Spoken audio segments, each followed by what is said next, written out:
Hi hello good morning. So இன்றைக்கி என்ன tiffin box அப்படின்னு பார்த்தீங்கன்னா, ஸ்நாக்ஸ் பாக்ஸ்க்கு வந்து ஆப்பிள், பன்னீர் கிரேவி, அது பேர் என்ன, fried rice, egg fried rice.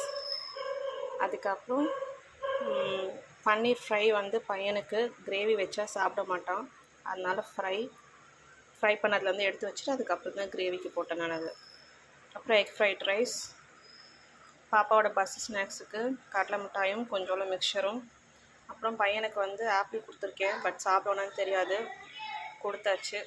சாப்பிட்னாலும் பரவாயில்ல, மதியானம் லஞ்சு சாப்பிட்டு வருவான்னு நினைக்கிறேன். அவ்வளோதான். Bye bye. தேங்க்ஸ் ஃபார் வாட்சிங். ஆஸ் யூஷுவல் யூடியூப்பை பார்க்குறதா இருந்தால் சப்ஸ்கிரைப் பண்ணிக்கோங்க ஃபார் மோர் வீடியோஸ். இன்ஸ்டாகிராமாக இருந்தால் நீங்கள் வந்து ஃபாலோ பண்ணிக்கோங்க. தேங்க்யூ ஃபார் வாட்சிங். Bye bye.